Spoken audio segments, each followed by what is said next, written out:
Fala galera, Insurecast na área, começando mais um episódio aqui, eu, Rafael Bruno, Rodrigo Arasaki e conosco Marcelo Varela. Muito obrigado, Varela, por aceitar nosso convite. Vamos bater bastante papo aí sobre linhas financeiras. Legal, obrigado vocês pelo convite, agradecer, né? Pô, muito legal estar aqui com vocês. E essa iniciativa também bem bacana, dar esse espaço aí para o mercado, o pessoal se explicar, tirar um pouco de dúvida. Achei genial a ideia aí, espero poder contribuir de alguma forma. Valeu. Com certeza, hein? Um assunto bem interessante, um assunto que pelo menos para mim eu não conheço muita coisa, acho que vai ser um episódio bem legal, bem bacana aí, galera. Show de bola. E como de costume, vamos anunciar nossos patrocinadores. A BRK está há mais de 15 anos no mercado de gerenciamento de riscos e gestão logística, sempre focada em resultados e satisfação plena de seus clientes, se destacando no desenvolvimento de soluções customizadas, com resultados positivos e constantes para seus clientes. A BRK oferece soluções tecnológicas para mitigação de risco de roubo de carga, tais quais monitoramento de veículos, inteligência aplicada aos processos de transportes, prevenção de acidentes e sistema de gestão logística. Não se esqueça, galera, Brasil Risk agora é BRK. Obrigado, pessoal. Valeu, BRK. Sigam a BRK nas redes. Muito obrigado. Vamos para o nosso segundo patrocinador, a Moraes Veleda. Se você é do ramo de seguro de transporte, certamente já ouviu falar da Moraes Veleda. Temos o prazer em tê-la como nosso patrocinador. Hoje, a MV é líder de mercado no gerenciamento de risco e prevenção de perdas, sempre utilizando as melhores tecnologias sem deixar de lado a humanização no atendimento e execução de suas atividades. A Moraes Veleda possui um software house pronta para desenvolver aplicativos personalizados para você ganhar tempo, reduzir custos e potencializar resultados. A Moraes Veleda vai muito além das soluções habituais, utilizando sua experiência de 23 anos para estar à frente das suas necessidades. Lá eles consideram que uma missão dada é missão cumprida. Valeu, Moraes Veleda. Valeu, André. Tamo junto aí desde o início aí. Obrigadão. E agora uma novidade aqui com a gente, pessoal. Boa. Editora Roncarate. A gente fechou uma parceria com eles. Bom. A gente sempre fala que a gente tem pouca literatura no nosso mercado, né, Japá? É verdade. E aqui, a gente trazendo hoje para vocês as polêmicas que permeiam o seguro de responsabilidade civil e a busca por uma solução da editora Roncarate, escrito por Bárbara Bassani de Souza. Um livro aqui, uma indicação aí para vocês. Buscam lá na editora Roncarate este livro. Tá bom, pessoal? Obrigado, Roncarate. Bom, vamos lá, né? Vamos começar. Obrigado, Varela, por ter aceitado de novo o nosso convite. A gente gostaria de conhecer, né? Já tá meio batido isso, mas quem que é o Varela? Como você começou a sua jornada até aqui? Como você entrou no mercado de seguros? Legal. Conte um pouco mais aí. Vamos lá. Bom, eu comecei no mercado de seguro, acho que como grande maioria das pessoas aí, caí meio que de paraquedas, né? Eu voltei do intercâmbio lá em 2007, precisando arrumar um trabalho de qualquer jeito. Eu trabalho no estágio. A faculdade que eu estudava eram os 2 primeiros anos obrigatórios de manhã, os dois últimos anos à noite, né? Quando o pessoal estagiava, né? Então, quando eu passei da manhã para a noite, eu tranquei, fui fazer o intercâmbio. E aí eu voltei precisando estagiar de qualquer jeito, né? Aí saí disparando currículo lá pela faculdade. Eles tinham parceria com diversas empresas de diversos ramos. E aí eu consegui um estágio numa corretora multinacional americana, com um programa bem interessante, que era de estágio de job rotation, que ele chamava, né? Tinha duração de 2 anos, para passar em todas as áreas da corretora, marketing, RH, área de placement, de todos os, né? De transporte, RC, financial lines, enfim, era um programa bem interessante que os caras montaram lá. E eu entrei nesse programa sem conhecer nada de seguro, né? Como a maioria das pessoas, caí na pegadinha lá do frasco do prêmio líquido, régua de medir sinistro, né? Tudo isso aí pra mim era cair em todas. E aí eu entrei lá e entrei em Financial Lines. Ah, já caiu? Já caí em Financial Lines. Eu comecei o estágio lá no Financial Lines e lá eu fiquei. Legal. Cara, eu não rodei nenhuma área, nenhuma. Eu entrei lá, aí rolou um entrosamento bacana com o time que tava lá. Na mesma época, uma funcionária que tava na equipe saiu. Aí eles falaram, tem essa oportunidade. Eu conversei com um cara que trabalhava comigo, que me deu várias dicas. E ele falou, não, Financial Lines é bacana, tem bastante potencial, relativamente novo no mercado, carente de profissional. Acho que se eu fosse você, eu ficaria. Enfim, acabei tomando a decisão de ficar por lá mesmo, abrir mão do programa e fiquei em Financial Lines nessa corretora até eu terminar a faculdade. Aí eu fui efetivado, enfim, fui ficando lá, pegando gosto pelo negócio. De fato, tudo que me falaram lá atrás fazia sentido, né? E depois eu fui para uma outra corretora, né?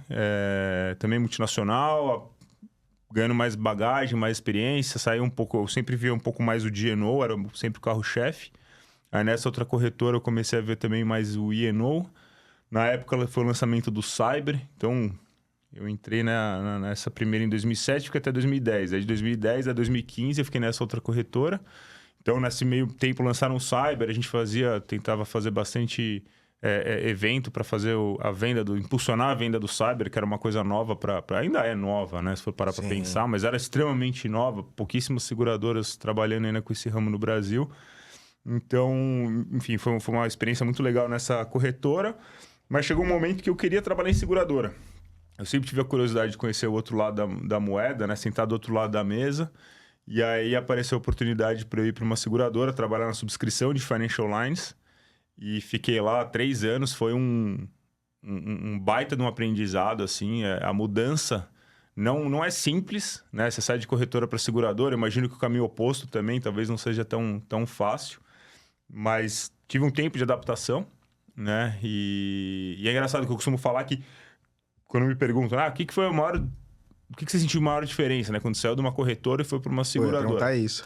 Cara, parece besta, mas para mim o principal aprendizado, a maior dificuldade era falar não.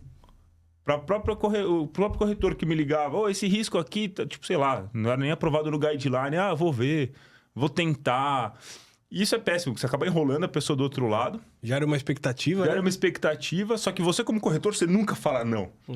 Então eu vinha sem falar não, Heitor, pro cliente você tem que sempre tentar, né? Você sabe que as seguradoras, enfim, não aceitam, mas você fala, vou tentar, vou bater na porta de todo mundo, vai que alguém aceita, tá precisando, sei lá. Você... Dá um jeito, né? Dá um jeito. Até que você tenha a negativa de todo mundo, aí você fala, beleza, não dá mesmo, né? Fui lá, porque você não é você o dono da palavra, né, na corretora. Você tem que pesquisar o mercado que vai te dizer se dá ou não dá, né? Então, enfim... Aí na seguradora, até eu aprender a falar não, demorou um pouco, né? Então, esse foi um lance que pegou um pouco no início. Enfim, fora outras coisas, mas foi uma curva aí de aprendizado bem legal na seguradora. E aí depois eu mudei para a seguradora que eu tô hoje, vai fazer quase 4 anos.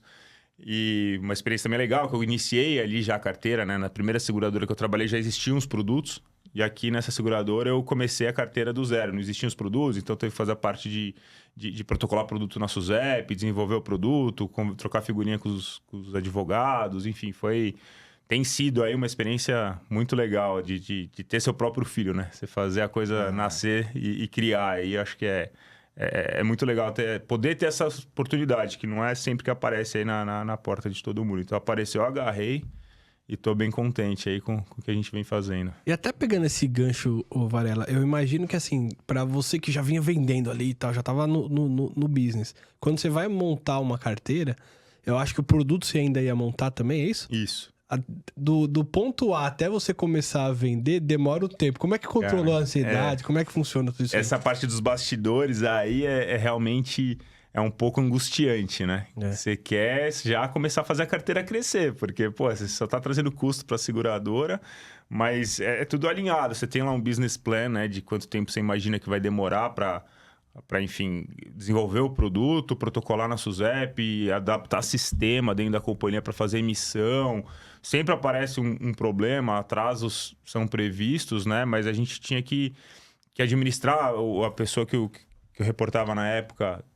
meu chefe lá regional, tava sempre do meu lado, me dando todo o suporte que eu precisava. Então, foi legal, mas assim, sem dúvida nenhuma, eu queria logo vender, né? E aí, ao mesmo tempo também que você lança o produto, tipo, parece aquelas cenas de deserto, aquele feno, assim, passando, assim, porque, agora tem que fazer o marketing, tem que sair ligando pra todo mundo. Tipo, me ajuda a trazer pedido de cotação, estamos no mercado, lançamos. Então, o velho trabalho de formiguinha, né? Uma coisa de cada vez, vai montando devagarinho para poder começar a colher frutos um pouquinho mais para frente, né? Não dá para ser afobado, que senão... Aí, enfim, acaba comendo bola, fazendo algumas coisas erradas aí, mas enfim. E Vara, deixa eu te perguntar, e essa parte de montar o produto na hora que você estava montando, e a experiência que você teve, pegando um pouco o que o Rafael também falou de corretora e tal, te ajudou a montar um produto já baseado nas expectativas, nas experiências que você viveu? Ou você tem que seguir um clausulado, um padrão, alguma coisa assim? Como que... tem um certo esqueleto, né? Não dá pra você sair reinventando a bola, né? Tipo, a roda. Você tem que sair... Tem uma estrutura ali, vai um começo, meio e fim, vamos dizer assim, que você tem que meio que seguir aquilo. A SUSEP também, a todo momento, cria novas exigências que o mercado tem que seguir. Uma época tentou padronizar o produto também. Então, o que a gente trabalha muito é na interpretação do clausulado, tá? Porque o clausulado, ele não deixa de ser confuso. Aliás, quando eu comecei a estagiar lá na primeira corretora, eu lembro nos primeiros dias de trabalho, trouxeram os clausulados. Na época eram só 4 seguradoras que trabalhavam com o dinheiro. Eu levava, botou na minha mesa e falou: leia, isso é a nossa Bíblia, tem que entender. E eu sou um cara que eu sempre odiei direito, né? Na faculdade eu não gostava, na escola eu não gostava, fiz colegial técnico. Aí eu comecei a ler aquilo, você lê a primeira página inteira, você não absorveu nada, né? Você fala, puta, vou ler de novo. E de novo, e de novo. É aquela água mole e pedra dura, né? Uma hora entrou na cabeça, uma hora você aprende. Mas aí com isso, eu acho que como eu não sou um cara muito bom de interpretação em geral, assim, a gente tenta ler e fazer ele da forma mais simples possível. Para mesmo uma pessoa que não é do ramo, quando lê, conseguir entender o que está escrito ali. Né? Porque, cara, é um produto de interpretação. Os sinistros são regulados muito na base da interpretação da situação do clausulado. Então, se você faz aquilo de forma clara, você já está na frente da concorrência, você já tem um produto que vai trazer mais conforto, né? Porque você conhece o teu produto na hora do sinistro. Perfeito. Exato. Cara, vender todo mundo vende, é fácil vender, né? Mas na hora do sinistro que é a hora de você entender o que o cliente tem na mão. E a pior coisa é você dar um produto que o cliente vai se sentir, enfim, lesado ou injustiçado, ou que trocou lebre por... Gato por lebre, enfim, sabe? E aí você acaba queimando o produto, né? Você dá um tiro no pé. Então a gente tentou fazer uma linguagem simples, né? Nada assim muito... vou reinventar de novo, como eu falei, né? Não dá. A gente... E aí também com as questões da SUSEP de tentar padronizar, é isso. A gente fez um produtinho que seja simples, que funcione no dia a dia. A gente está sempre... aliás, a gente vai passar por uma revisão agora em breve. Também toda essa questão de começar o produto, fazer o marketing, aí tem que começar a crescer a equipe, né? Montar uma equipe. Então, a gente está fazendo malabarismo com as bolas e não pode deixar cair, né? Então, é trocar o pneu do carro com o carro andando, né? Então, uma coisa de cada vez. E agora, o nosso próximo passo nessa seguradora é a gente poder fazer uma versão beta aí do clausulado. A gente sempre tem melhorias para fazer, né? Isso é fato. Então, agora a gente quer trabalhar nisso para também trazer algumas leituras, algum diferencial que dê a cobertura, ou que não... Enfim, é no detalhe mesmo, né? E a gente quer tentar fazer isso de forma clara para o segurado não ter a interpretação quando teve o sinistro. Né? Então... Entendi. Valéria, você consegue fazer uma separação pra gente, assim, do que é o RC geral, aí entra o GNO e o INO? Porque eu te confesso que às vezes eu óbvio, eu não sou do ramo, normal, mas às vezes eu tenho essas dúvidas, assim, quando que o cara tem que contratar isso aqui? Porque às vezes a galera liga pra gente e acha que, porque trabalha em seguradora, conhece, enfim, de todos os ramos. Você consegue dar esse paralelo pra gente? Claro. Na verdade, o GNO e o INO não deixam de ser uma pólice de RC, uma variante, do RC, porque é tudo seguro de responsabilidade civil, danos a terceiros. Então, começando por aí, é um seguro que cobre danos a terceiros. Então, quem contrata a pólice está querendo se proteger de eventuais danos que possa causar a terceiros. Então, ele vai ser indenizado para poder ressarcir aquele dano que ele causar, tá legal? Então, o RC é um mundo, né? Tem o RC empregador, RC em locais de terceiros, RC, enfim. Né? Então, saiu do RC a caixinha depois do Financial Lines, que é o GNO, INO e as variantes. Né? Então, hoje em dia também... Enfim, acaba entrando outros seguros em Financial Lines, mas falando mais especificamente de GNO e INO, o GNO é um seguro que cobre o quê? O dano causado a um terceiro relacionado às tomadas de decisão dos gestores. Então, a empresa, pessoa jurídica, contrata o seguro em benefício dos seus executivos. né? Então, é uma apólice que ela é super ampla, ela não tem uma definição... a gente não nomeia os segurados todos, então não tem uma lista lá, fulano, ciclano, beltrano, até porque isso ia trazer um trabalho operacional de... Quando troca, né? Contratou alguém, demitiu alguém, a pessoa saiu, tem que endossar toda hora a apólice. Então, ela tem uma definição ampla de pessoa segurada. Pelos cargos, né? Digamos assim. A linha de corte ela é mais em cargo, em função, né? Do que em nomenclatura. Até porque também cada seguradora usa uma nomenclatura. Perfeito. Né? Quer Segurador dizer... não, cada segurado. E pra quem não sabe, o que quer dizer DNO? É Directors and Officers. Ah, boa. Então, é diretores e executivos, enfim, de forma geral, assim. Financial Lines, em geral, é sopa de letrinha. É o IPL, BBB... crime, enfim, GNO, INO, cara, é tudo sopa de letrinha. Então, o GNO é Directors and Officers, o INO é os Errors and Omissions, né? Então, é erros e omissões, dá para traduzir igual para o português. Também, o INO você pode chamar de PI, que é Professional Indemnity, ou INO, o RCP, que é o responsável civil profissional. Que doideira. Tem várias formas de você chamar o mesmo produto. E aí, cara, é normal todo mundo se confundir, né? Quem não trabalha, enfim, no ramo acaba se confundindo mesmo.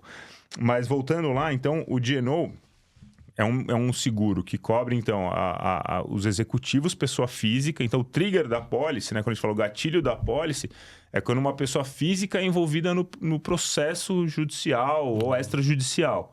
Né? Então, é o seguro que muitas vezes é enxergado também como um benefício. Pacote de benefícios do executivo. Aqui você vai ter carro, vai ter seguro XPTO de saúde e você tem também uma apólice de GNO. Né? Porque o executivo hoje, quando toma uma decisão, né? Depois das mudanças no Código Civil, os executivos estão muito mais expostos. Né? Então, hoje o juiz ele pode arrolar uma pessoa física em virtude da desconsideração da personalidade jurídica ou simplesmente arrolar concomitantemente a pessoa física, a pessoa jurídica ou só a pessoa física mesmo. Porque no fim da história, quem toma a decisão é uma pessoa. Tem alguém lá atrás da empresa tomando uma decisão. E essa pessoa vai tomar uma decisão que pode afetar um terceiro. E esse terceiro quem que é? Pode ser um cliente, pode ser um fornecedor, pode ser a sociedade, pode ser o governo, né? O Estado, pode ser... A própria empresa? Pode ser a própria empresa, esse é um ponto legal. Pode ser um outro executivo.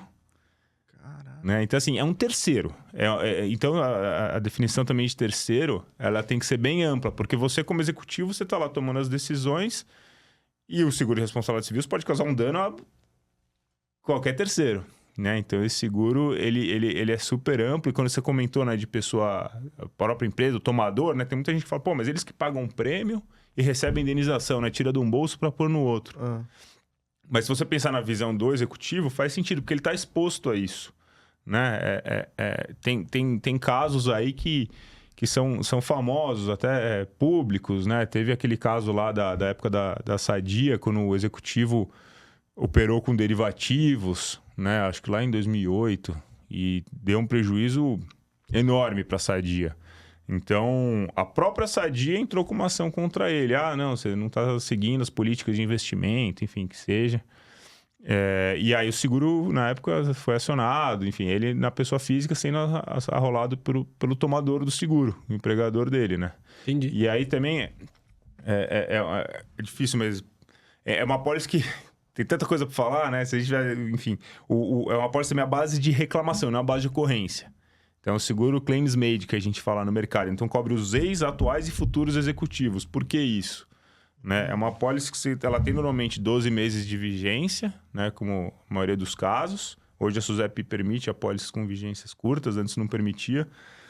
E aí, se você dá retroatividade limitada, você está cobrindo os fatos desconhecidos da empresa. Então, você está cobrindo um ex-executivo. A pessoa já pode ter saído da companhia, não faz mais parte do quadro, mas você contrata a apólice hoje oferecendo essa retroatividade ilimitada. Então, as tomadas de decisões feitas no passado, se recai durante a vigência do seguro, ou o prazo complementar que eu vou falar também, a apólice pode ser acionada, tá?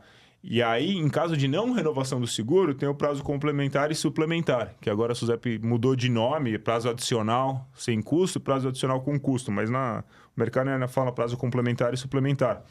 Então, você tem uma apólice de vigência 12 meses.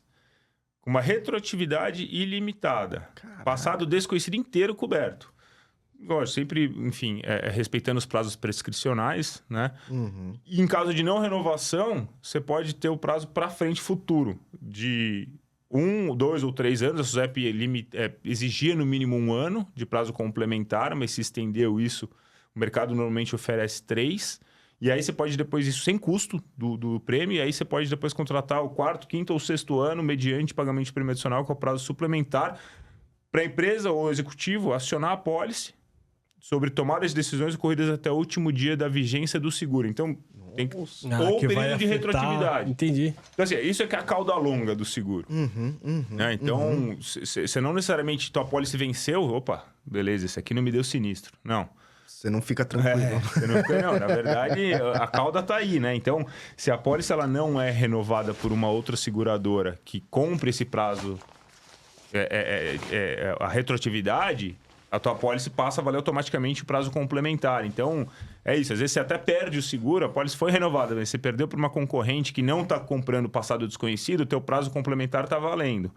Então, esse é o seguro de cauda longa, né? Ele é uma pólice viva. Então, os resultados, eles levam tempo. Você vê se a seguradora está performando bem ou mal lá no rankingzinho da SUSEP e tudo mais. Normalmente, as que estão entrando no mercado só tem resultado de venda de prêmio. E a sinistralidade baixa, porque acontece, mas é difícil emitir uma pólice e já vir um sinistro na sequência. Né? Então, por isso que a cauda longa, você tem que ter já um tempo de mercado para você sentir de fato se a tua carteira ela é saudável ou não. Né? Então, eu acabei fugindo um pouco da pergunta inicial. Né? Não, mas que isso? Mas tava falando da diferença do RC para o GNO e o INO. Né? Então, o GNO é isso. Cobre a pessoa física e o executivo. Então, enquanto o executivo, pessoa física, não for arrolada no processo, se o processo é só contra a empresa, a pólice não é acionada do GNO. Então, tem que ter lá o fulano, XPTO, CPF tal, vem aqui prestar um depoimento, esclarecimento, enfim. Aí ele entregou a pólice. Opa, ele vai lá, ele pode fazer a notificação de expectativa de sinistro quando está tendo aquela investigação. Fala, isso aqui eu acho que pode chegar em pessoa física, ele faz a expectativa de sinistro na seguradora. E aí, voltando para a questão lá do prazo da cauda longa, você fazendo a expectativa de sinistro, você amarra aquela expectativa naquela pólice. Você renova aquela pólice na mesma seguradora ou em outra, e aquele sinistro estoura lá na frente, ou aciona o gatilho, a pólice que vai responder é aquela que ele amarrou. Que amarrou aqui. E não a que tiver vigente. A que foi emitida. E nesse momento que ele avisa, Varela, normalmente a seguradora, vamos acompanhar esse processo aqui, já bota algum advogado para ir acompanhando alguma coisa ou não?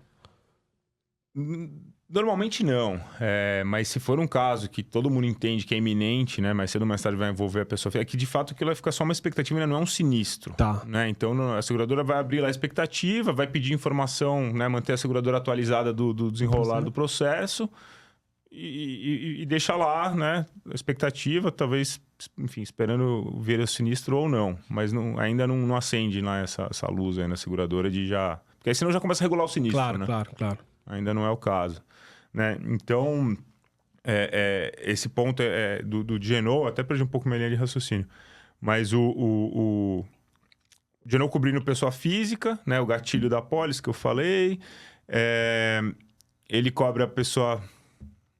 basicamente assim, falando de forma bem simples, linhas gerais, seria como funciona o seguro de GNO, e o INO, ele cobra a falha profissional como atividade fim. Então, posso entrar só num outro GNO antes de entrar no INO? Lógico.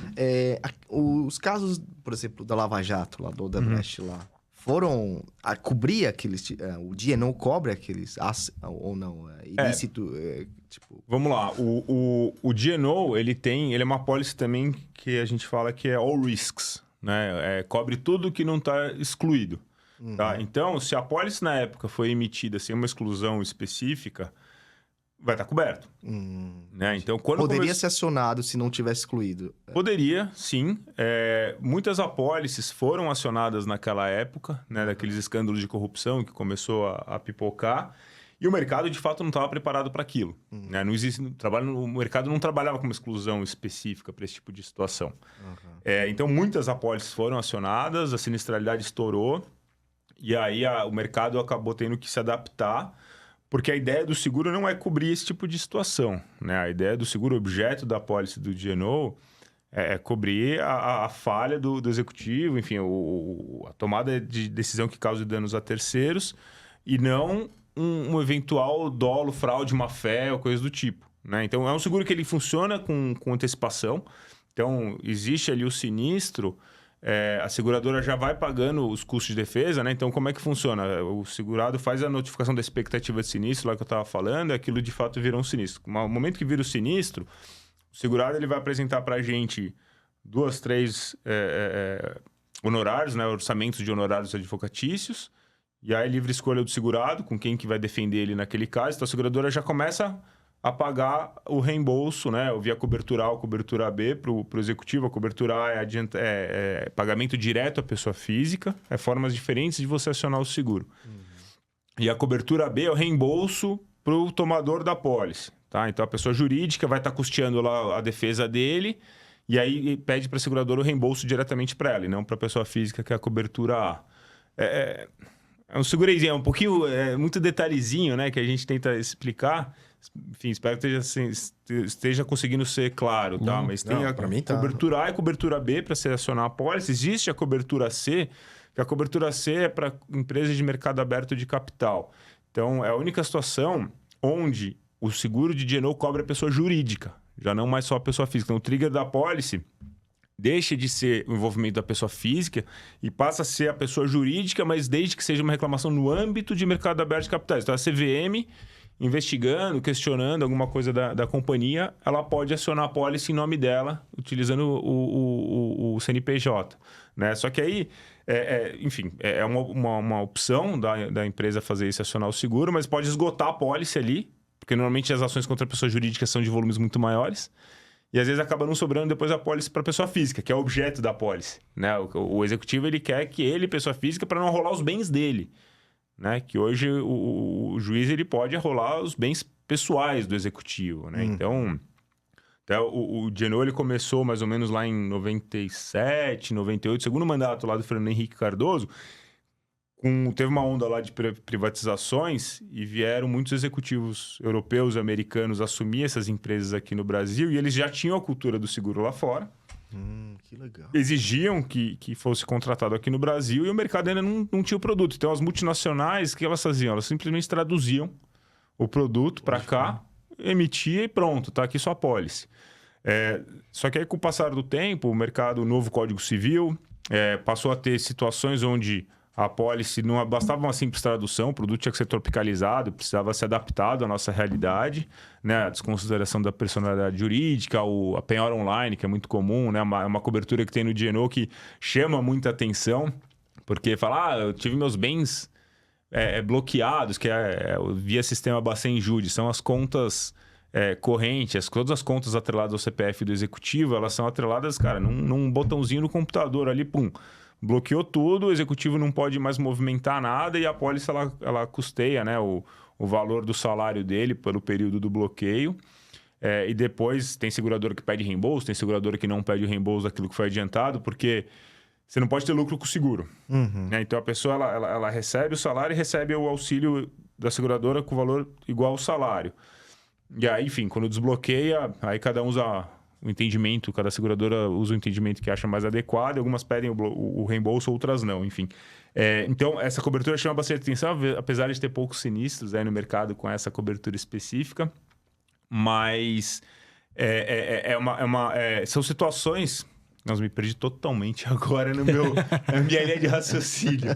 Cara, me perdi. Não, tranquilo. Não, ficou bem claro. Mas onde eu tava falando? Pera, vamos tentar lembrar. A gente tava falando de Lava Jato. Isso, né? isso. Nossa, olha como vai longe, cara. A gente tá falando de Lava Jato e explicando cobertura A, B e C. Mas então a pólice, o mercado ele foi machucou muito, né? Aquela época. Então o mercado criou uma exclusão específica para justamente não cobrir... Dólar, uma festa... foi muito na lei de anticorrupção. Né? Eu comecei a contar a história do D&O. Eu estava falando disso, comecei a contar a história do D&O. Não tinha como nos perder. Aí, o mercado criou uma cláusula de exclusão específica para atos lesivos contra a administração pública ou privada, que acontece? Como eu estava explicando, o seguro funciona como antecipação, né? Vai pagando a defesa até o trânsito em julgado. Isso. Se a pessoa for, de fato, culpada e houve dolo, fraude ou má-fé, a seguradora pode fazer uma ação de regresso e pedir aquilo que foi pago. Quando tem essa exclusão... Pro segurado. Pro segurado. Ou para a pessoa Que contratou... tomadora, via cobertura B. Tá.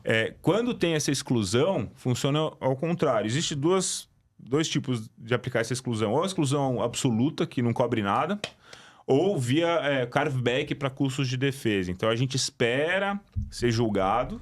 Se no fim do processo aquele executivo for inocentado, de fato não teve corrupção aqui, não houve nada relacionado à lei anticorrupção, a gente vai lá e aí reembolsa ele. Você gastou quanto no processo? Enfim, a gente vai acompanhando, pega as notas e depois reembolsa o executivo. Então, é a única situação onde funciona ao contrário, né? Não é via antecipação. A gente espera o cara de fato... Normalmente, você não é culpado desde que se comprove o contrário. Né? Nessa situação, é o inverso. A gente espera ele se mostrar inocente para a seguradora ir lá e reembolsar ele. Né? Então, isso foi uma forma justa que a gente entende. Se a pessoa de fato é inocente, ela merece ter direito à cobertura. Claro. Né? O seguro está aí para isso. E de proteger a seguradora. Porque senão ia pagando em antecipação e, de fato, muitos acabam sendo culpados, está envolvido, de fato, naquele esquema de corrupção e não é o objeto do seguro. E ainda ter o benefício... O cara cometeu o crime e ainda ter o benefício de receber dinheiro. Exatamente. Né? Então, foi uma forma que o mercado viu de se proteger e continuar funcionando. Que imagina as seguradoras multinacionais vendo aquilo no Brasil e falando, esse mercado não dá para trabalhar, né? Tá... Os caras tudo louco. Não, vamos corrigir isso. Então, o mercado trabalhou, corrigiu e, de fato, agora é uma exclusão quase que padrão do produto, né? Que a ideia, de fato, não é cobrir nada relacionado à lei anticorrupção, enfim, que envolva os executivos. E, Varela, empresas de capital misto, assim, podem contratar também? Tipo uma Petro, assim, que tem... Pode e deve. Eles contratam. Tem o governo e tem os acionistas, né? Hoje, então, aí eu tava contando a história do Genoa, né? Então, começou com as empresas lá do Fernando Henrique, com a privatização, aí veio o novo Código Civil, que aí as apólices não eram só mais traduzidas, mas sim foram desenvolvidas a partir da legislação brasileira, a adaptar as nossas jabuticabas, né? Então, de fato, foi criado um produto para atender a necessidade brasileira.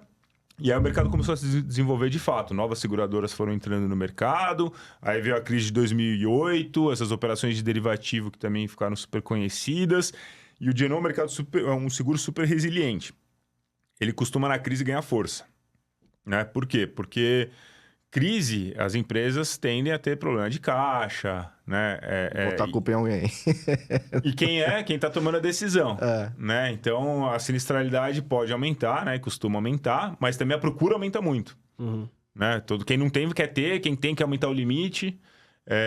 Então, é um produto super resiliente. A gente viu em todas as crises o mercado crescer bastante. Nessa última agora, de Covid, né? Falando de Covid... O mercado, assim, aumentou muito o volume de prêmio do D&O. Se a gente compara o produto de D&O com o I&O nos últimos anos, eram mercados semelhantes até em volume de prêmio. O D&O explodiu nesses últimos 2 anos. Né? Por que, Varela? Qual que é a ligação do Covid com... O Covid foi um momento, assim, de muita incerteza para todo mundo, né? Primeiro que o começo da pandemia era apocalíptico, acabando papel higiênico no supermercado, aquela coisa que ninguém sabia o que ia acontecer. As empresas, cara, lógico que alguns ramos foram muito mais impactados do que outros, ramo de entretenimento, companhia aérea. Esses caras, assim, foram atingidos na veia ali. Na veia, assim. Quem não quebrou, assim, ficou muito mal. Né? Então, e mesmo os outros ramos que tiveram que se adaptar ao home office, enfim, que não estava preparado para tudo isso, todo esse desconhecimento traz incerteza. Incerteza traz aumento de taxa. Né? Então, os seguros aumentaram de prêmio.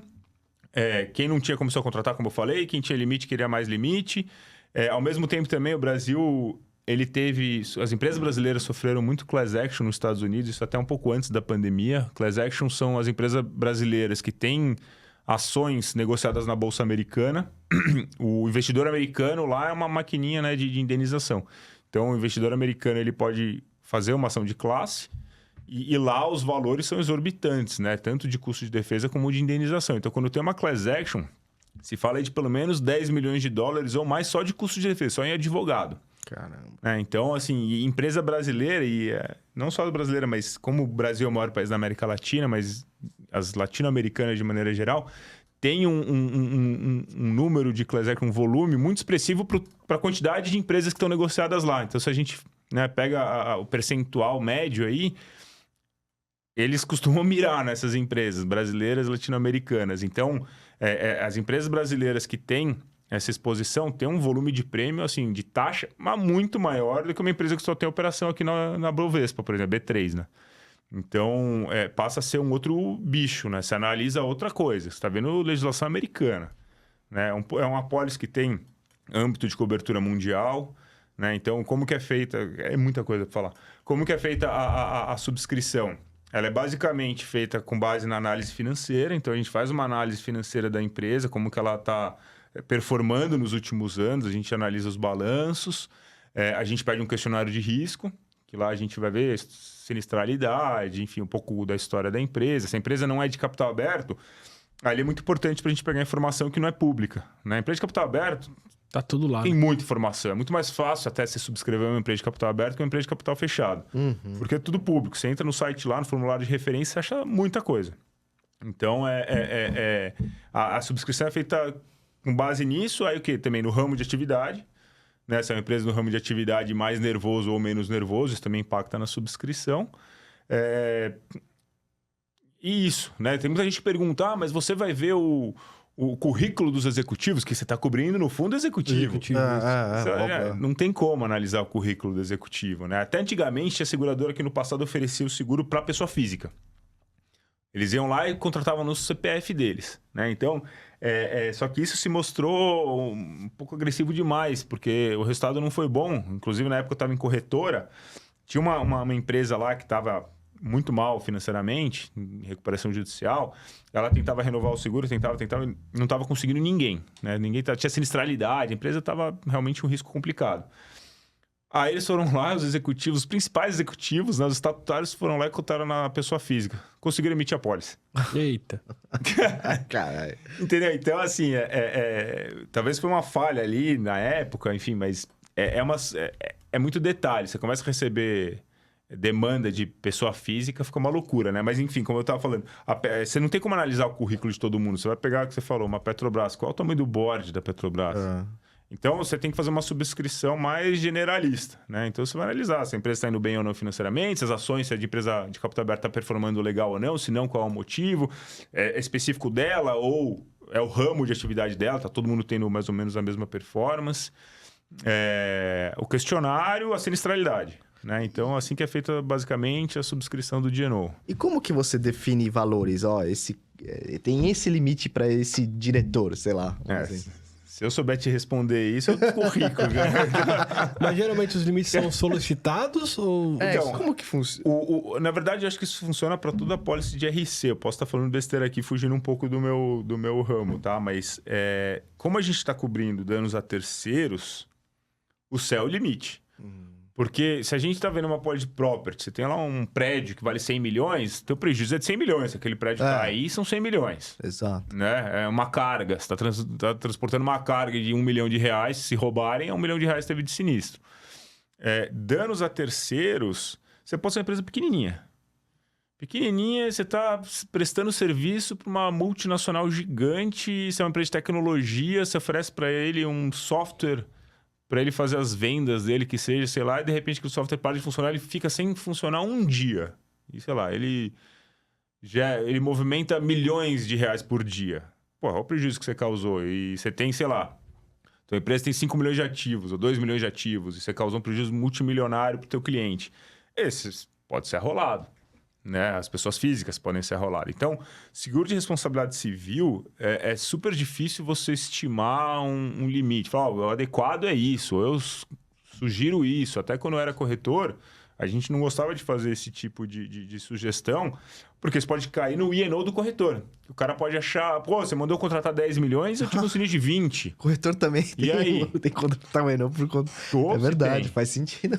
Ou se tem. Então, assim... Te vendi errado, o negócio a se gente ferrou. estava até falando de um caso... Agora há pouco, né? É verdade. Enfim, de uma empresa antiga, amiga nossa aí, que o cara contratou um limite X... no transporte você tem subcoberturas, né? Então, por exemplo, o limite de avaria é um limite às vezes pequeno. Ou, às vezes, eles tentam colocar um limite de ambiental dentro do transporte, mas você vai ver o prejuízo que o cara pode ter no ambiental. Ele devia ter contratado um seguro ambiental. Ou mesma coisa que no property. Às vezes você dá a cobertura de armazenagem no transporte com o limite lá para... O limite de avaria do cara é baixo, o cara toma um alagamento gigante. E aí, como é que faz? Ele devia ter contratado uma policy property. Aí fica aquela discussão. Mas o corretor orientou, não orientou? Ele foi questionado sobre isso? Até onde vai a responsabilidade, né? Enfim. Mas isso é uma boa pergunta. Por exemplo, normalmente quem faz a venda do seguro corretor não são os diretores. São os técnicos, os subscritores ou os comerciais. Esses podem ter esse tipo de seguro de D&O ou não? Eles podem contratar ou recai, por exemplo, como ele responde pro tal diretor, então ele tá coberto. O D&O, ele normalmente quem vai ser acionado são as pessoas que têm maior poder de gestão. É muito mais fácil um juiz rolar um estatutário do que um técnico. Né? O cara ele vai pegar lá o contrato social da empresa, o estatuto social, vai ver quem tá lá e vai já rolar aquelas pessoas. E pode sim ir cascateando, né? Mas o mais comum são, quanto mais alto o seu cargo, mais fácil ser arrolado ao processo. Né? Mas só voltando à tua pergunta do limite, o que a gente costumava fazer, que eu costumava fazer na época de corretor, e que eu acho que o mercado ainda pratica, é um benchmark. Você pega, tua empresa trabalha em que ramo? Sei lá, farmacêutica? Tá, então eu vou pegar as outras farmacêuticas que eu tenho aqui no meu portfólio, vou traçar uma linha de total de ativos com faturamento, se é capital aberto ou fechado, cada uma contrata XPTO, você mantém o empresa A, empresa B, você não abre o nome, né? Fala quanto cada uma contrata e ali o cara vai tomar a decisão dele baseado no que os peers dele lá contratam, entendeu? Tem que ser a decisão do segurado, né? O corretor não pode falar, para você 50 milhões tá bom. E aí o cara não teria um sinistro e vai falar, você fez eu contratar 50 milhões, gastei um dinheirão aqui e não usei a pólice. Ele contratou 50 e deu 200. Exato, né? Então, assim, não é uma receita de bolo, né? Teu limite, eu lembro na época que tinha gente que virava assim para mim e perguntava, mas e se eu somar o total de ativos de todos os executivos? E eu contratar uma pólice desse valor? Eu falei, mas não... E se você causar um prejuízo maior ainda? A um terceiro, né? Então, não tem conta matemática para você chegar no limite ideal. Entendi. Não tem. E a decisão ideal é que venha do segurado mesmo. Falar, eu tô confortável com isso. Então, beleza, meus concorrentes estão contratando isso, eu vou contratar a média disso também, ou eu quero mais porque eu sou mais... Enfim, é a decisão do segurado. Aí a gente respeita. Boa. Ô Varela, qual que é o público do seu seguro, assim, normalmente? Quem que contrata bastante, enfim? Legal. Hoje em dia, né, com esse desenvolvimento do mercado local, com o clausulado atendendo às normas brasileiras, a legislação brasileira, o seguro tendo muito mais seguradora no mercado, a competitividade trouxe queda nas taxas, se tornou um produto muito mais acessível. Né? Antes eram essas big multinacionais que contratavam, hoje em dia tem empresa pré-operacional que já busca o produto. Né? Então, é difícil a gente falar que, assim, se a gente pegar as empresas de capital aberto, a grande maioria já contrata. Né? Então, são empresas que sabem da exposição, sabem das necessidades dos executivos, a exposição que eles têm, então acabam contratando. Aí, as empresas que são de capital fechado também tem muita empresa que contrata, mas muita empresa. Né? Então, as empresas, mesmo sendo de capital fechado, pode ser de uma indústria um pouco mais nervosa, ou uma empresa familiar também que quer contratar. A gente vê o ONG contratando. A gente tem empresa... Cara, são tantos ramos de atividade, assim, que tem clube de futebol tenta contratar também. Não são todos que conseguem. O mercado não tem tanto apetite, mas já vi muito necessidade de clube de futebol. Então, assim, se você tem um CNPJ, você pode contratar. Então não é assim, só faço para cliente gigantesco.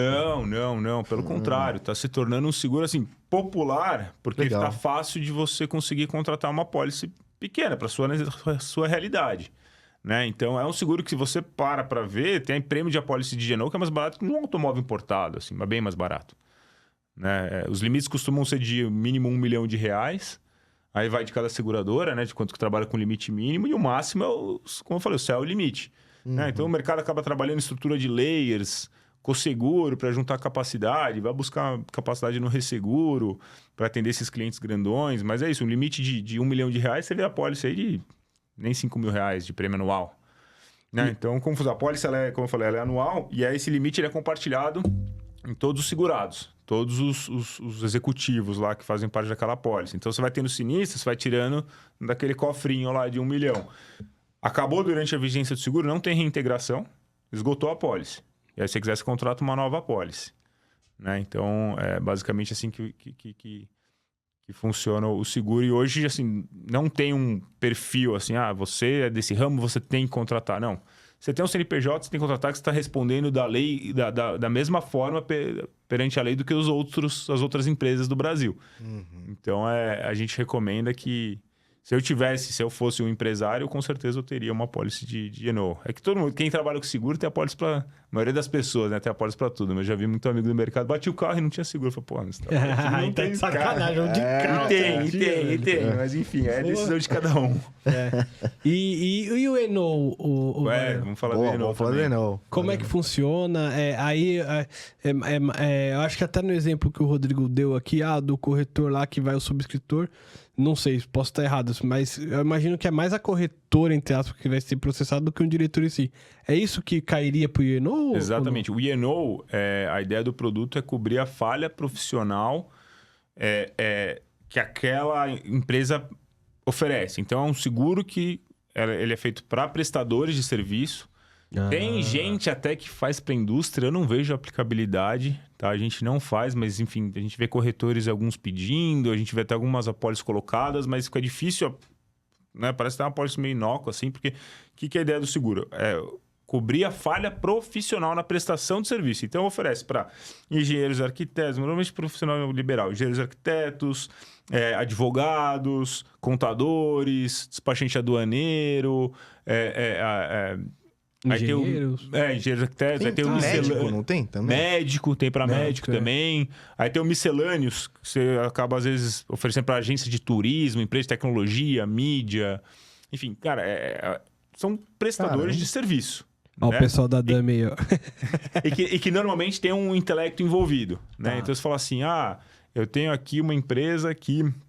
Muita gente fala da área de transporte. Quero contratar aqui um E&O para minha transportadora, porque se o caminhoneiro capota o carro, capota o caminhão, ou se envolve num acidente... Cara, fica difícil. Você até pode cobrir isso, mas a sinistralidade vai explodir. Mas isso não está no alto, no casco? É que eu não sei se você vai cobrir Enfim, não sei... Você não está cobrindo o caminhão. Tá? A ideia do seguro do E&O, você não cobriria o caminhão, você cobriria o prejuízo que você causar um terceiro, voltando para responsabilidade civil. Então, você está levando a carga lá para uma empresa, sei lá, que vai utilizar aquela carga para sua linha de produção. E aí atrasou, você não conseguiu produzir, o terceiro vai entrar com a reclamação. Até um exemplo bom que eu estava conversando com um amigo esses dias. Não sei se é isso, tá, Valendo? Mas, por exemplo, uma empresa fornece cabo de aço. Por alguma razão, um cabo de aço específico lá foi mal inspecionado, ou por qualquer motivo. Ele foi, sei lá, para uma grua dessas de portuárias. Na hora que foi pegar um container ou içar qualquer outro material mais pesado, rompeu o cabo de aço, causou prejuízo. Enfim, aí pode ser ao prejuízo da carga que ele estava, ou matou alguém, enfim. Tudo isso entraria no E&O do cabo de aço, da empresa fornecedora do cabo de aço? Sim e não. Porque assim, aí vai do apetite da seguradora. Se a seguradora emitiu uma apólice para isso, poderia cobrir. Mas aí a gente está indo de novo para a indústria. Tá. Né? Quem fabricou o cabo de aço na especificação errada, foi uma falha depois, de repente, num recall, sei lá, alguma coisa que o cara fez de errado. Entendi. Mas um exemplo mais prático, assim, de corretor de seguro que a gente estava falando, né? Um caso que o corretor renovou a apólice alto de um cliente dele, e a seguradora pediu para fazer a vistoria. Ele não informou para o cliente dele que tinha que fazer a vistoria e teve um acidente. Deu PT no carro. Aí ele foi acionar a apólice e a seguradora falou, não, essa apólice não está efetiva. Não fez a vistoria. Só que está comprovado que o corretor não passou essa informação para o segurado e o segurado só não fez. Foi um erro do corretor. Só não fez a vistoria porque o corretor não informou. Ele acionou a apólice de E&O. Acionou a apólice de E&O. Foi uma falha profissional de um corretor de seguros que não informou e aí a apólice foi acionada e cobrou lá, cobriu o PT do cara, né? Que a seguradora não cobriu. O do médico. Do médico, Aqueles erros grotescos lá. Que, sei lá, esqueceu um bisturi dentro da barriga do cara. Exato. Esqueceu o bisturi na barriga do cara. O cara pode vir a óbito ou, enfim, ele pode alegar aí danos morais. Que teve que ou ele pode ficar doente, e aí ele vai o quê? Acionar o médico, né? Fala, mas você errou, você... Te processar. Te processar, né? Então o seguro vai cobrir eventualmente um advogado ou contra o acordo, Né? Falou, não, vamos fazer um acordo aqui, enfim, eu te dou R$2 milhões, desculpa, enfim, pelo bisturi que eu deixei dentro de você. Na negociação ou não? Não. Não, tá. Não, entre o... Aí ela respeita o que foi acordado ali entre os dois e...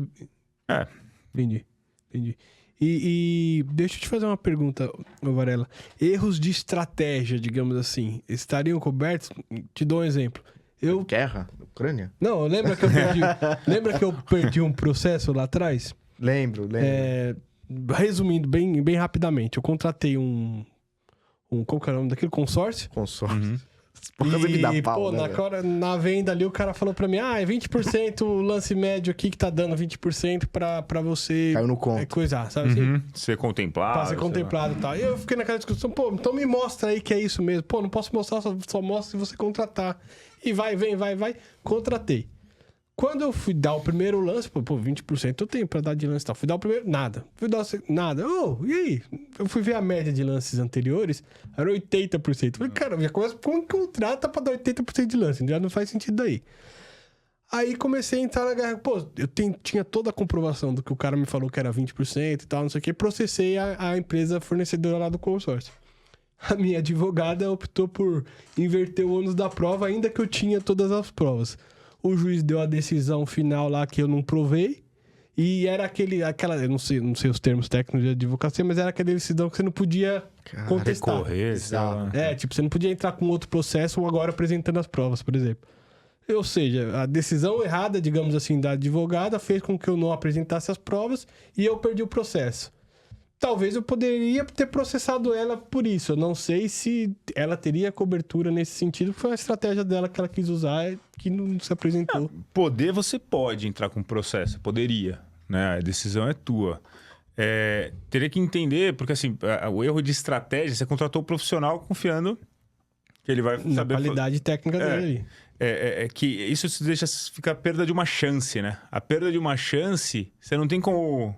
provar que ia funcionar, que você iria ganhar. Mas, por exemplo, o que acaba acionando muito a pólice de advogados é perda de prazo. Você tinha que, vamos supor que você pudesse recorrer. Você tinha que recorrer até o dia 2. Chegou no dia 2, ela não recorreu. Perdeu o prazo, encerrou o processo, tchau. Aí você fala, porra, você perdeu o prazo. Aí sim você entra com uma ação. Né? E aí é mais matemática, mais tangível, né? Você consegue ver que de fato houve um erro ali e você conseguiria entrar com a ação e receber da seguradora aí a indenização. Né?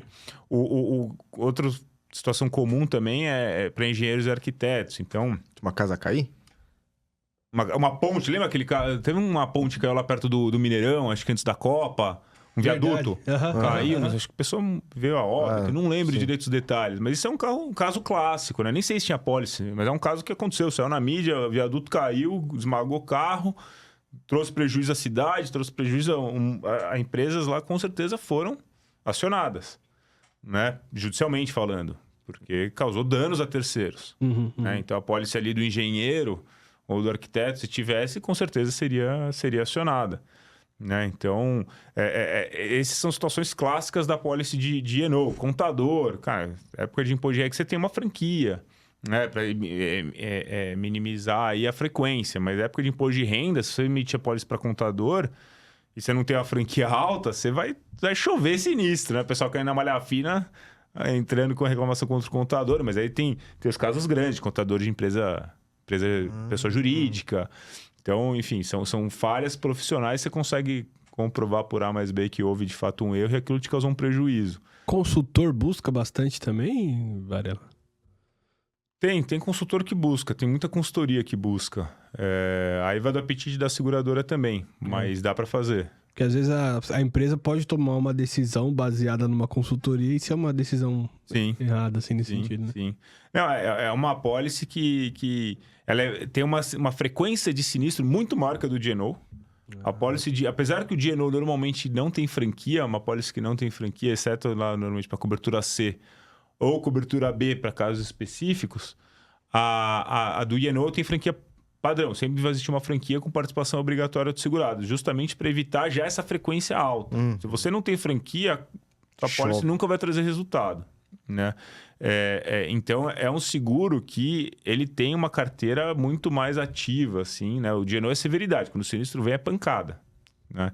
O E&O não, são sinistros normalmente menorzinhos, né? Então, tem caso que o cara tinha que fazer a cobertura do hangar com material e fez do outro, e aquele hangar veio um vendaval e levou embora, foi uma falha do cara. Enfim, tem N situações de sinistro de E&O que a pólice ela é acionada, e aí você vai aprendendo, você vai vendo onde você pode, né, melhorar teu produto, aumentar um pouquinho aqui a franquia, ou dar um sublimite ali, porque senão realmente vai chover sinistro na seguradora, porque é muito comum. E tem... Desculpa, Rafa. Não, é só perguntar, e quando é um dolo do funcionário contra o patrão? Por exemplo, eu sei que o Japa quer me mandar embora aqui do Shurcast e tal, aí eu vou e faço alguma merda que vai prejudicar ele, que eu sei que vai cair nele. Uhum.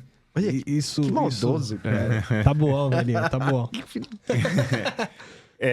Existe uma cobertura onde prevê dolo de funcionário, né? Então, se você contratou essa cobertura, pode sim, a pólice ser acionada, mas lembrando que tem que causar dano a um terceiro. Então, você pode fazer algo que vai recair contra ele, mas um terceiro externo aí tem que acionar a Eu vou pólice. prejudicar alguém que vai processar ele depois. Ou vamos empresa. Assim. A empresa, perfeito. Né? Perfeito. Então, e sim, isso pode acontecer. Mas, normalmente, o dolo é praticado pelo dono da empresa, aí não está coberto. É excluído. É pelos empregados. Tá? Porque o cara ele sabe da existência da pólice e aí vai virar uma pólice de fraude. Perfeito. E não é a ideia do seguro você contratar também, cobrir esse tipo de coisa. E as coberturas são bem amplas ou não? Como é que são as coberturas, assim? Ela é all risks ou não? Como bem semelhante. É all risks também, mas quando você tem ou produtos específicos ou endossos específicos para cada profissão. Né? Então, você vai fazer do engenheiro arquiteto, tem um linguajar específico ali. Caraca. Fala de RT, fala de... enfim, tem que estar adequado para aquela atividade. Do médico, vai falar lá do CRM, de não sei o que lá, vai estar adaptado à realidade do médico. O miscelâneos, que é um pouco mais amplo, mais aberto mesmo, que pega todas as outras profissões, mas aí você pega do tecnologia, também tem que falar de tecnologia. Então, assim, são apólices all risks, cauda longa, que nem do D&O, que você contrata, você pode comprar a retroatividade desconhecida ou não, isso vai no momento da subscrição. Tem o prazo complementar e suplementar também. Então, são, sim, seguros bem similares, mas que se complementam. Né? Então, se é um prestador de serviço, é interessante analisar os dois produtos.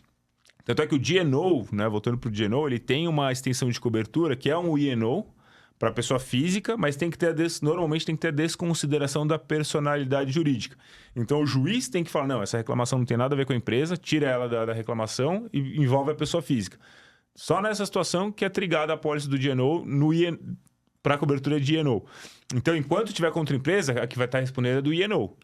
Então, é importante ter os dois, é super importante, na verdade, ter os dois. Porque é muito mais comum a reclamação sempre ser contra a pessoa jurídica no início, né, do que da pessoa... Até a questão de bolso mais fundo, onde eu vou conseguir uma indenização maior, normalmente é sempre na pessoa jurídica. E Varela, a gente tem muita empresa multinacional aqui no Brasil e, obviamente, administradores brasileiros dentro dessas empresas. E em algumas delas vem muito de fora o seguro, né? Através dos programas mundiais. Os administradores brasileiros dessas empresas, eles têm que se preocupar com alguma coisa? O que eles têm que analisar ali para estarem tranquilos ou não? Geralmente, quando vem de fora, vem bem amplo. O programa mundial, ele costuma funcionar bem, tá? Mas é importante, lógico, tem uma pólice emitida aqui no Brasil, né?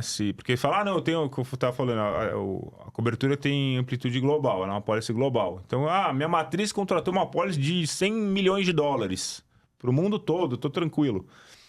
E não contratou uma pólice local no Brasil. Você não está tranquilo.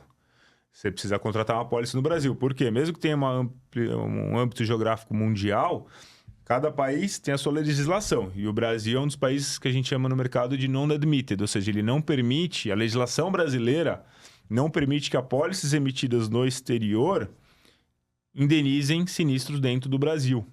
Tá? Então, isso é para proteger, né? Não deixa de ser uma medida protecionista do mercado, é para fomentar o mercado local. Então, a gente exige que tenha uma apólice emitida no Brasil para esse dinheiro, o cara conseguir receber esses sinistros, senão vai ser remessa de capital, vai enviar esse dinheiro de uma forma muito mais custosa, vai onerar muito. Então, ele tem aqui, vamos supor, um sinistro de R$1 milhão, tá? A apólice lá fora é acionada, regula o sinistro, devido, vai pagar, manda o dinheiro para o Brasil, cara... o que vai comer de imposto, sei lá, chutando aqui, 40%, vai chegar aqui R$600 mil. Então, ele tem um cobertor curto. sem levar em consideração que a pólice emitida lá fora não está adequada à legislação brasileira. Então não tem... Corre o risco também de ser rechaçado, assim. não tem PO online, não tem cobertura de PO online lá fora, não tem a desconsideração da PJ lá fora. Tem N situações que uma pólice global emitida nos Estados Unidos, na Europa, na África, sei lá, qualquer lugar, não vai ter cobertura para a situação brasileira. O programa mundial, normalmente, ele tem uma pólice local, né, nos países com limite baixo, mas tem.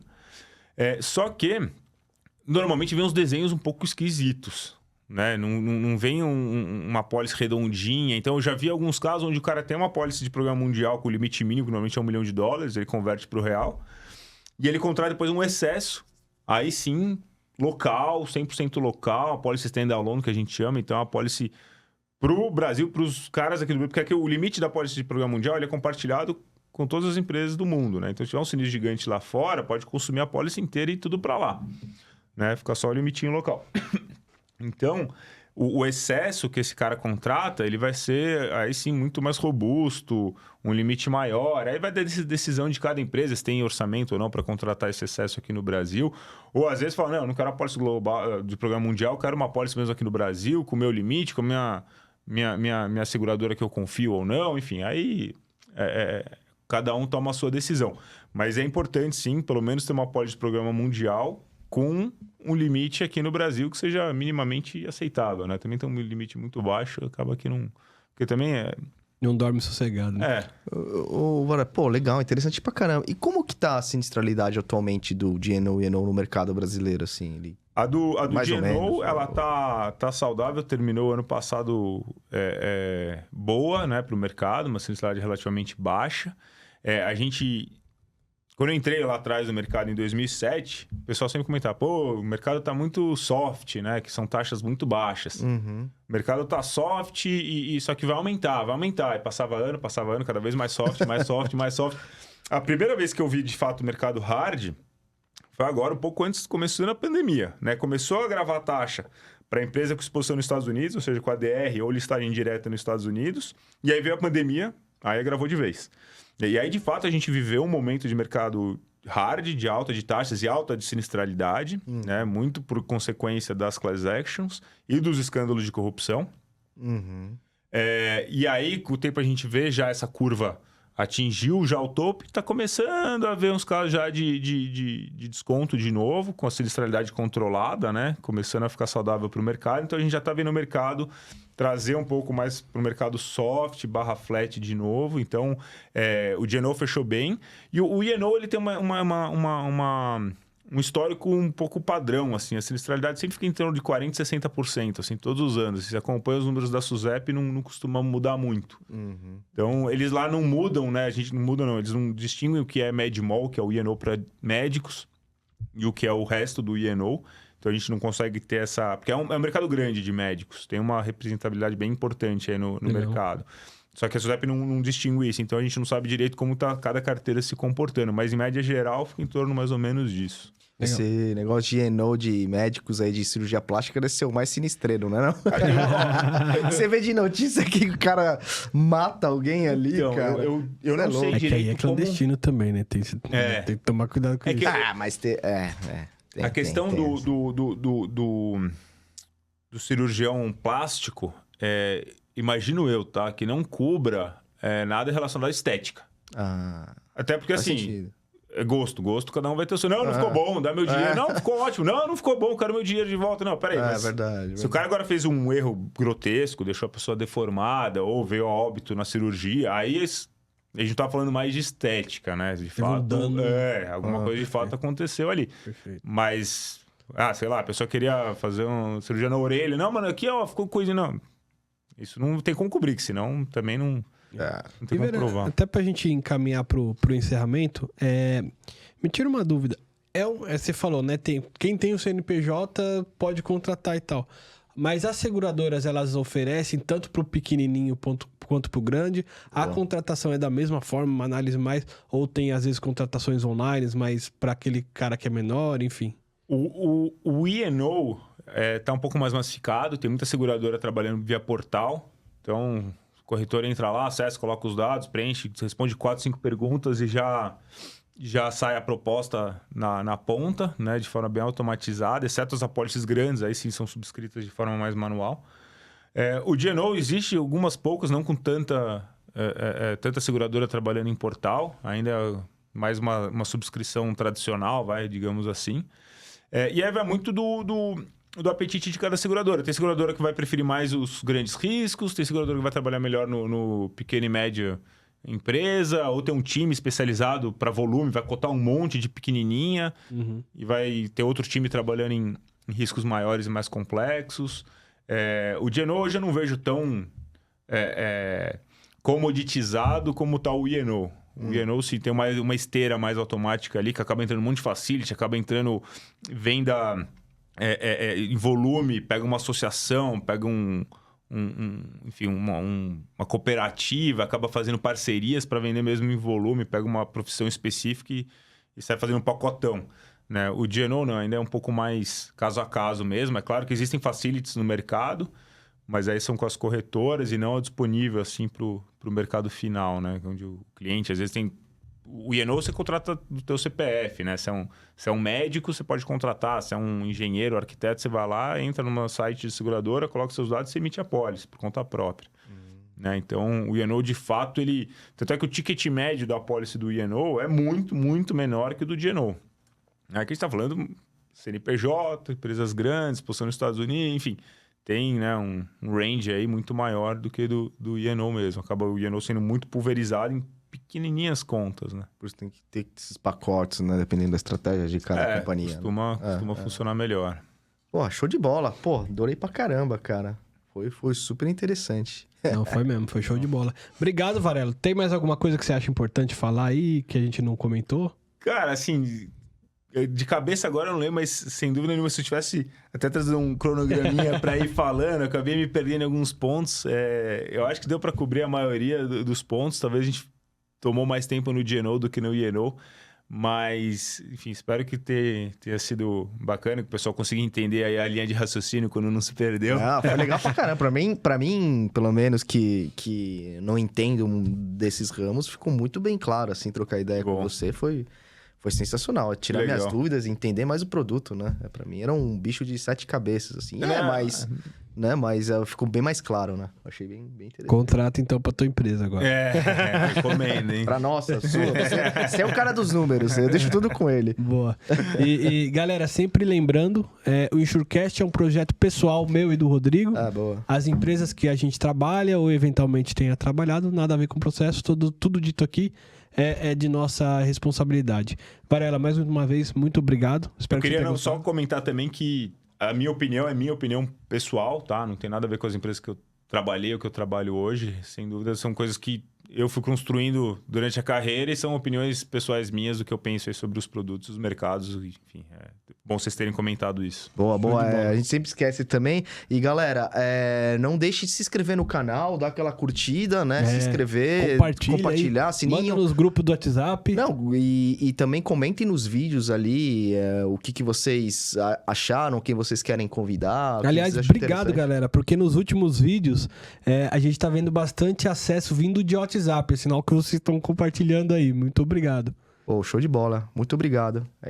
Fechou. Obrigado pelo convite mais uma vez. Foi muito legal estar aqui. E parabéns aí mais uma vez pelo canal. Valeu, pessoal. Um abraço e até a próxima.